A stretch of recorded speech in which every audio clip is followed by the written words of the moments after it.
Usted tiene chance de ser la siguiente presidenta de México y la primera líder mujer en la historia de México.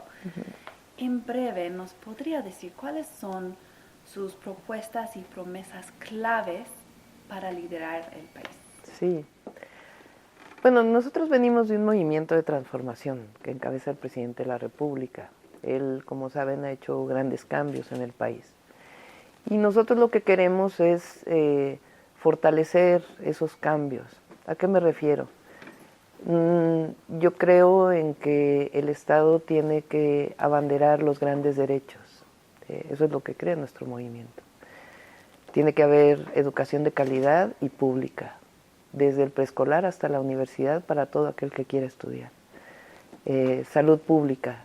El presidente va a dejar un sistema de salud fortalecido, confío en ello, pero todavía hay que fortalecer ese sistema de salud. Al mismo tiempo, un sistema que permita que haya vivienda para todos y para todas. Y los grandes derechos, por eso llamo la ciudad de los derechos. La libertad, el derecho o el acceso al deporte, el acceso a la cultura, tienen que ser para todos y para todas. Esa es parte de nuestro proyecto.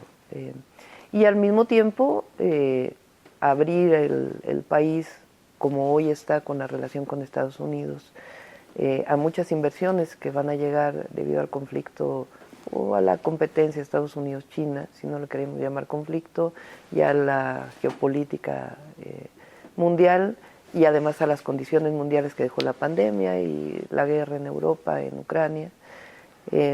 Abrir al país a esas inversiones, pero siempre considerar el bienestar. No basta con inversión, se requiere también inversión pública que garantice el bienestar. Okay, es un balance entre inversión y bienestar. Así es, y el Estado debe garantizar el bienestar de las personas. Y al mismo tiempo garantizar la soberanía energética, la soberanía alimentaria, que todos los países están pensando hoy en eso, no solamente México. La globalización se transformó quizá desde el 2008, pero en particular ahora después de la pandemia, y hoy pensamos mucho más en mercados regionales. Mencionó el mercado energético y si tenía algunas preguntas sobre su política energética. El presidente ha estado muy firme de que quiere que la CFE, en específico, sea el dueño de los nuevos proyectos eléctricos. ¿Qué piensa usted sobre eso? Es un balance. Lo que se planteó en su momento en la reforma es que Comisión Federal de Electricidad controlara el 54% del mercado. ¿Está de acuerdo con eso? Estoy de acuerdo con ello. Y voy a decir por qué.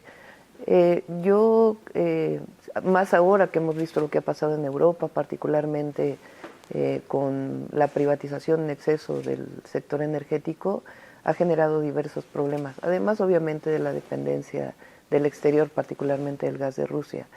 Pero España sufrió mucho por el proceso de privatización. Yo creo que una industria eléctrica del Estado fortalece el sistema eléctrico y al mismo tiempo abrir la participación privada en alrededor del 46%.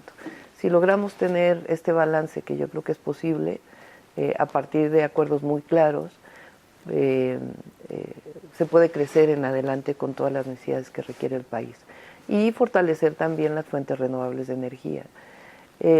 Durante un periodo muy largo el país creció con un modelo de inversión privada en el sector eléctrico que es un modelo ilegal, ni siquiera es parte de la reforma energética que se hizo en el 2013, que son las sociedades de autoabastecimiento. Y este sistema de crecimiento genera muchísimas distorsiones, incluso técnicas, para el sistema de transmisión de energía eléctrica y al mismo tiempo pues una condición de inestabilidad para el propio sistema y de desigualdad entre los que están en el sistema de autoabastecimiento y los que están en el sistema legal. Entonces yo creo que es necesario fortalecer a la Comisión Federal de Electricidad y tener muy claras cuáles son los esquemas de inversión privada en el sector eléctrico. ¿Y esos esquemas privados serían en asociación con CFE liderando? Puede ser el esquema, por ejemplo, de generación independiente que se usó durante mucho tiempo. puede ser generación independiente y después de cierto tiempo que CFE tenga las plantas de electricidad, o puede ser cogeneración, por ejemplo, que es un sistema muy eficiente de energía, en donde se utiliza el calor de proceso de las industrias para poder generar electricidad, que se utilizan en la propia industria y se inyectan a la red, pero no más este esquema ilegal de sociedades de autoabastecimiento que ha generado muchísimos problemas en el sector. Y estos planes, por ejemplo, Plan Sonora, planes grandes de electricidad, ¿la CFE debería ser el líder, el dueño de estos Sí, proyectos? o en un sistema combinado, pero garantizando este porcentaje, que es importante para el país. Pero el plan Sonora pues es un plan muy, muy ambicioso. De las 5 centrales solares, pues Sonora tiene un territorio muy importante para la generación solar, pero también hay otros esquemas, como por ejemplo el que estamos siguiendo en la ciudad, en donde en los techos de la central de Abastos se está instalando una planta fotovoltaica, que es una inversión de la Secretaría de Energía, el gobierno de la ciudad, y que va a operar Comisión Federal de Electricidad. Okay. Pero si se ve abierta a una posibilidad de el sector privado haciendo sus propios proyectos, o siempre en conjunto, en asociación con CFE. Puede haber proyectos propios, pero manteniendo este porcentaje y teniendo muy claras cuáles son las reglas y evitando estas ilegalidades que se han venido presentando o que se fueron presentando en los últimos años previo a la entrada del presidente López Obrador. Muy bien. ¿Hay chance de que usted sea la siguiente presidenta y el Congreso, si logra tener una mayoría suficientemente grande, usted propondría una reforma similar a lo que ha dicho López Obrador, de codificar en la Constitución esos cambios que quería hacer de priorizar CFE arriba de otras fuentes, poner este 54%? ¿En nivel constitucional lo haría? Sí, yo creo que mientras estén las reglas claras para la inversión privada y que se conozca, es decir, en México hubo un cambio en el 2018 y ese cambio tiene que ver con dejar de gobernar para un pequeño grupo y gobernar para las grandes mayorías y además tener reglas claras, distintas. Yo creo que mientras las reglas sean claras para el mercado y sean claras para la soberanía energética del país y claras también para que quien tenga electricidad o quien debe tener electricidad, que son las comunidades apartadas, la tengan y que sea accesible la electricidad para todos y para todas. En esa medida México va no solamente a crecer, sino va a desarrollarse. Creo que la palabra crecimiento económico es muy limitada y más bien hay que hablar de desarrollo con bienestar. Okay. Y también misma pregunta, si tiene la mayoría suficiente, también propondría cancelar la reforma energética de Enrique Peña Nieto y volver. Yo estoy de acuerdo con lo que planteó el presidente. La energía es sustantiva para el desarrollo. Yo estudié doctorado en ingeniería en energía y me dediqué muchísimos años a diseñar la planeación energética de México. Yo tengo un alumno, hizo una tesis de doctorado de cómo hacer que México sea 100% renovable, a partir de qué fuentes de energía y en dónde. Entonces yo creo que hay una transición energética posible, necesaria, y tiene que haber una comisión federal que garantice la energía para el país y al mismo tiempo la inversión privada. En el caso del petróleo, yo creo que lo que está dejando el presidente López Obrador, que es una base de consumo de petróleo, y lo que venga hacia arriba pues tiene que ser ya hacia la transición energética. Hablar de vehículos eléctricos, la importancia de lo que se hizo en la ley para que el litio, que México no fuera un lugar en donde vinieran empresas a explotar el litio mexicano y se lo lleven fuera de México, sino que ayude al desarrollo nacional, también ha sido muy importante. Entonces yo creo que mientras haya claridad en ello, va a haber desarrollo. Okay. Y por ejemplo, las subastas de petróleo que de la administración pasada, esa no lo piensan Pues el regresar? problema de las subastas del petróleo es que hubo muchas empresas que subastaron, ganaron los bloques en los que estaba dividido el país, particularmente el sureste mexicano, que es donde más petróleo hay, y después no se explotaron. Se usaron, digamos, para aumentar las reservas de las empresas privadas y cotizar más en la bolsa de valores o utilizarlo como parte de su, digamos, de su riqueza de las empresas privadas, pero no se explotó. Entonces, realmente el problema de la reforma energética en el petróleo es que se hicieron todas estas subastas y al final quien sigue principalmente trabajando la extracción de petróleo y la exploración sigue siendo Pemex. Entonces, ¿no está en favor de regresar a ese esquema de subasta? Yo creo que, no, digamos, no es... el problema de ese esquema de subastas es que al final se subastó, se generan derechos y no generan ni siquiera la explotación del petróleo. Aparte de que yo creo en la transición energética. Hablando de la transición, usted ha logrado y ha intentado mucho en mejorar la electromovilidad en la Ciudad de México. ¿Qué haría a nivel nacional para llevar esos programas que sea más allá que solo el transporte público en las grandes ciudades? Bueno, yo creo que una parte fundamental para las grandes ciudades es tener un sistema de transporte público adecuado.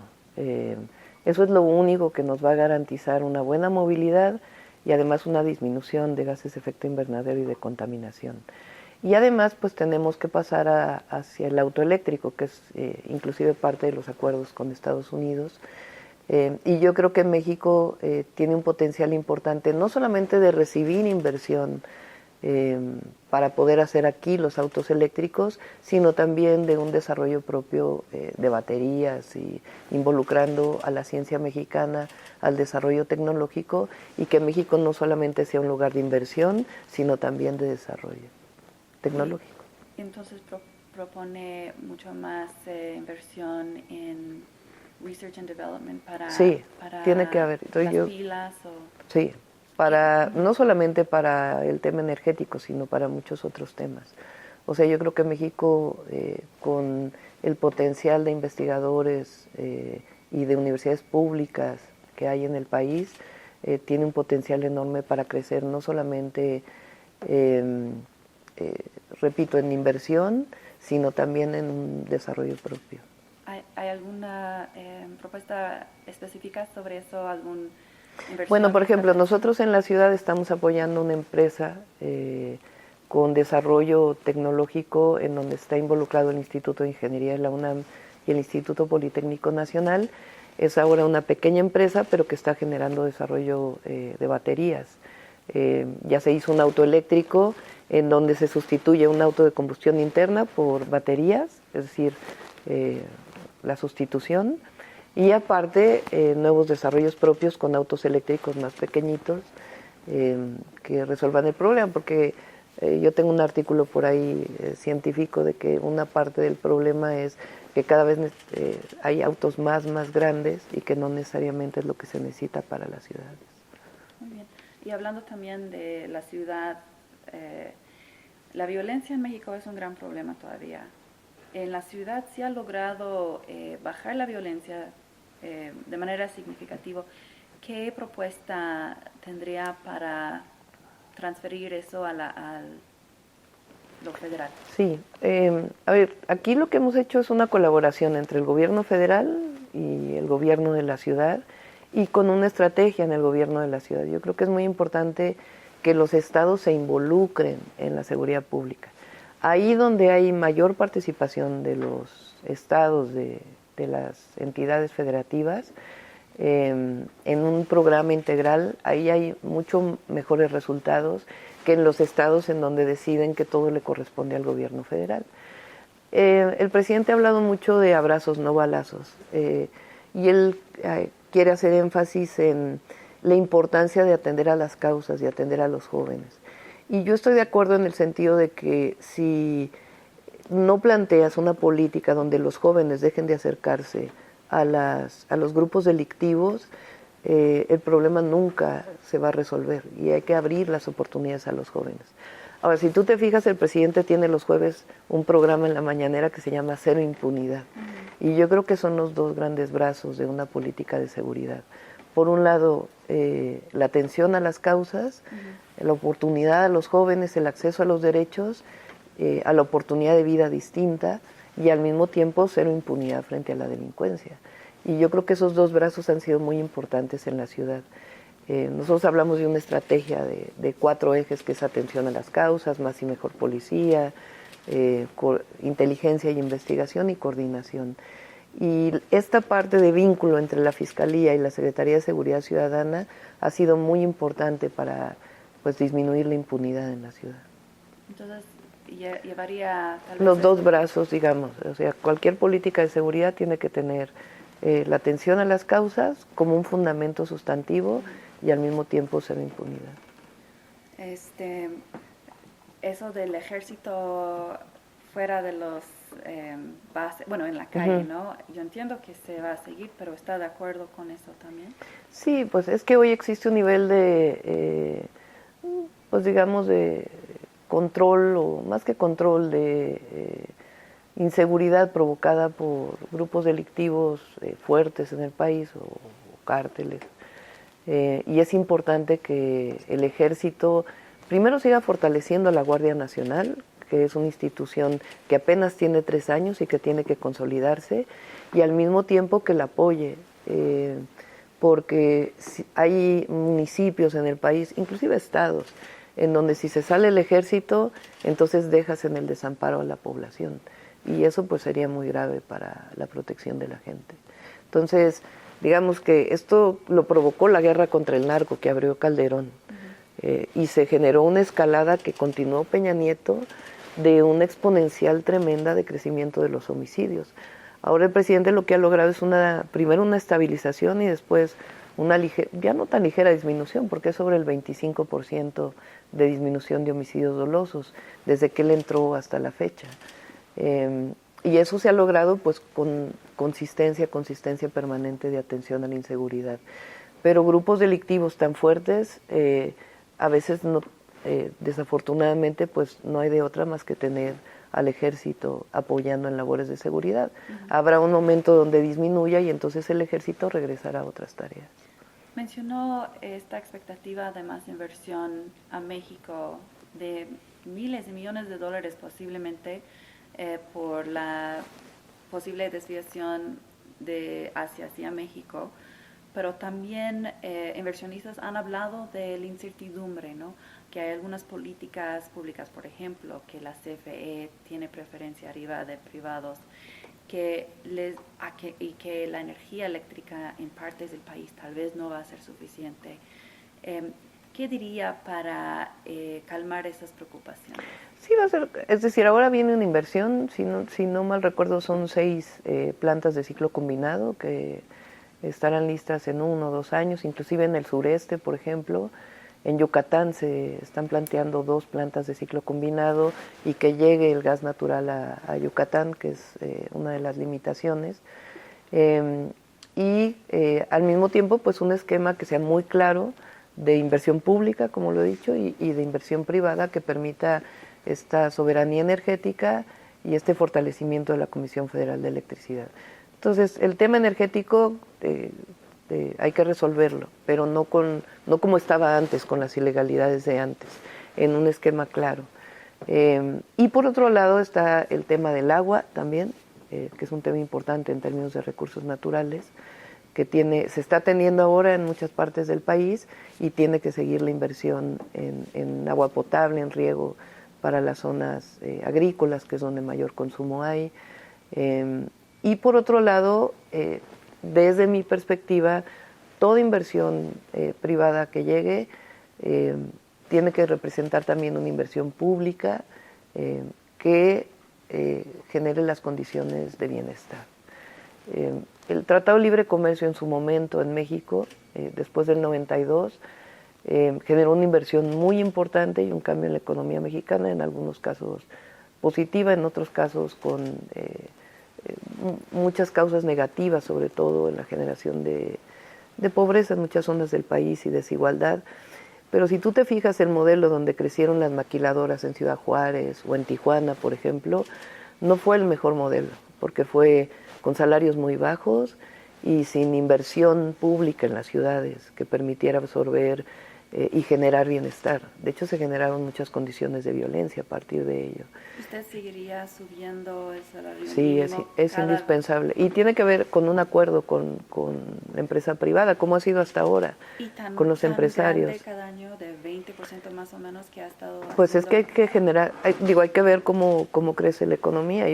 Los economistas lo que hablan es que igual vienen algunos meses por la inflación de no un crecimiento tan alto, pero que posteriormente, digamos que no es de largo plazo, por lo menos es lo que los economistas nacionales y mundiales han dicho. Entonces tienen que generarse condiciones de bienestar a la población. ¿Para qué sirve el crecimiento económico? ¿Para medir el PIB? No, el objetivo del crecimiento económico en todo caso es el bienestar. Y a veces sin tanto crecimiento económico también se genera bienestar.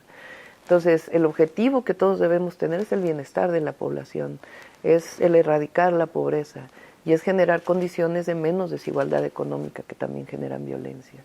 Entonces, se puede ganar dinero, se puede tener inversión privada, siempre pensando en que tiene que considerarse el bienestar de la gran mayoría de la población. Tenía una pregunta sobre el PIB. Sí. ¿Qué haría para que la economía crezca más y cuál PIB anual piensa tener para... Sí, yo tengo un artículo ahí en un libro un espacio donde estuve en Naciones Unidas, la Comisión para Políticas del Desarrollo, donde digo que el PIB, y no lo digo yo solo, hay muchísimos economistas que lo plantean, no es necesariamente la mejor medida para hablar de bienestar, desde el índice de desarrollo humano hasta otras medidas que se hicieron en su momento. Entonces, yo creo que lo que hay que hablar es de desarrollo y de distintos indicadores, tanto en términos de justicia ambiental como de justicia social, como también de desarrollo económico. Entonces es difícil hablar de cuál es la expectativa de crecimiento. Yo creo que hay muy buenas condiciones en México para la inversión y para el desarrollo, y no hay que considerar solamente la inversión, no solamente hay que considerar la balanza de pagos, que es fundamental, y todas las políticas macroeconómicas que ha tenido el presidente, importantísimas para no devaluar el peso. De hecho, soy una de las mejores monedas, o de las monedas más fuertes en el mundo, pero en nuestra mente siempre tiene que estar el desarrollo con bienestar.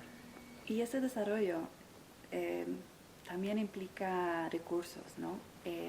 El presidente ha dicho muy claramente que no quería en su sexenio aumento de impuestos o tener un nuevo impuesto. Pero ya hemos llegado a cierto límite, ¿no? La recaudación para grandes contribuyentes ya pagaron mucho sus deudas, y falta de recursos podría llegar a subir un poco el déficit de México, que también entiendo que ese movimiento no está a favor de más deuda y más déficit. ¿Usted consideraría subir o hay que revisarlo? No está definido previamente, no. Pero no está totalmente descartándolo tampoco. Yo creo que todavía hay un espacio de recaudación fiscal actual.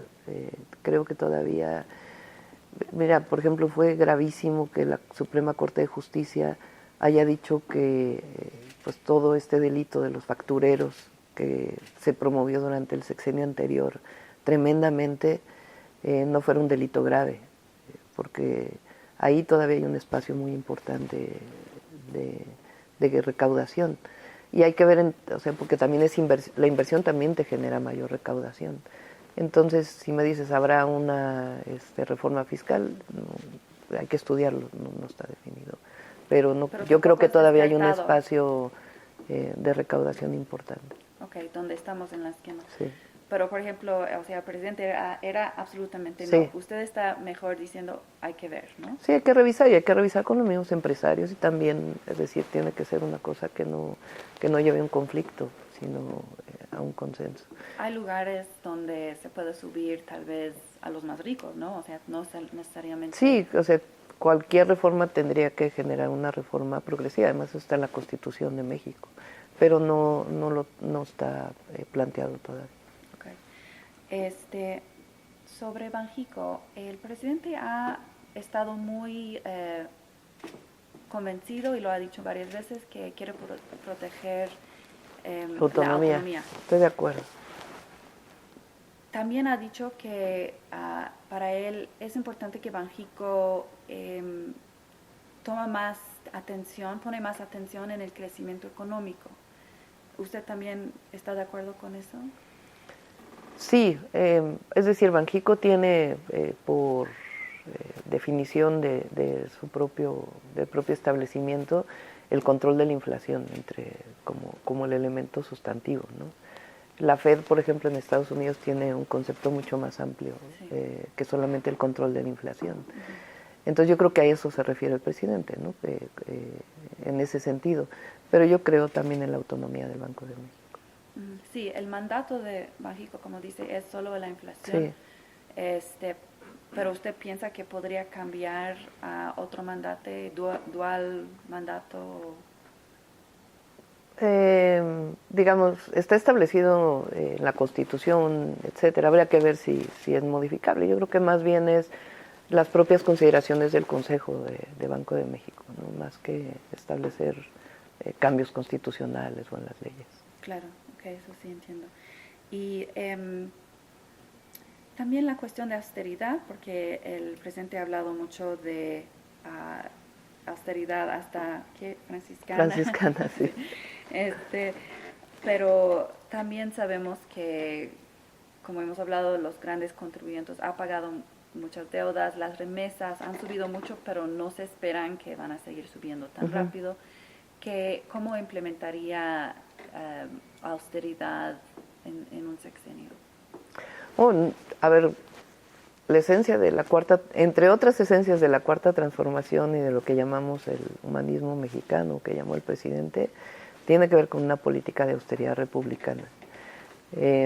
No solamente ha dado resultados en el país, porque se ve la política macroeconómica del presidente, sino que es un principio juarista de que no puede haber gobierno rico con pueblo pobre. Entonces, digamos que el servidor público vive en la justa medianía y que no crezca el gobierno, sino que sea un gobierno que esté dedicado a resolver problemas en beneficio de la gente.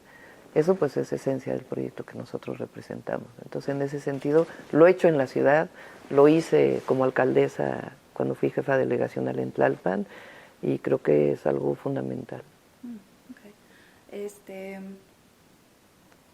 Hay también esta pregunta que hemos hablado mucho sobre la administración actual. Entiendo que hay una idea de continuidad, pero ¿cómo distinguiría en breve un sexenio de usted con el sexenio presente? Para todo hay tiempo. Hoy es tiempo del presidente López Obrador. A él todavía le quedan pues casi 2 años en el gobierno y yo creo que hay que dejar todo en sus tiempos, ¿no? Yo creo que digamos la esencia, y eso ha sido la historia de mi vida y no tengo por qué ni ocultarlo y la gente lo sabe, pues nosotros venimos luchando juntos desde hace mucho tiempo con el presidente por un México con justicia, un México con menos desigualdad, con erradicar la pobreza a partir de la construcción de un estado de bienestar en nuestro país y de la participación digamos del Estado en ciertos sectores de la economía y al mismo tiempo la necesidad de la inversión privada, dicho en un segundo, ¿no? Ya hacia adelante, pues evidentemente cada quien tiene su estilo personal de gobernar, pero yo creo que al tiempo. Muy bien. Todo a su tiempo. Y por último, para Sí. cerrar, quisiera preguntar, ¿usted cree que va a ganar la presidencia? A ver, como están ahora las encuestas, digamos que estamos bien evaluados a nivel nacional. ¿Por qué te diría yo? ¿Por qué es eso? Creo que es pues una historia de vida, el trabajo en la jefatura de gobierno, lo que hemos hecho en la ciudad, porque si no hubiéramos hecho buen trabajo, pues la gente no nos evaluaría así. Y creo que hay otra componente que es ser mujer. Yo creo que hoy el ser mujer a nivel mundial, pero en nuestro país, en donde se han abierto tantas posibilidades de la participación política de las mujeres, hoy las propias encuestas lo dicen. No solamente en muchos casos no hay diferencia, o sea, una persona elegiría entre un hombre y una mujer indistintamente, sino que hay un sector que dice, quiero que haya una mujer presidenta. Y evidentemente pues nuestro movimiento está arriba en las encuestas. Entonces la posibilidad es muy grande de que eso ocurra. Y yo sé que es una gran responsabilidad. Nuestro país es único. Es un orgullo ser mexicano, mexicana. Y al mismo tiempo pues ser parte de este movimiento de transformación que nos ha tocado vivir. Muchísimas gracias. Gracias.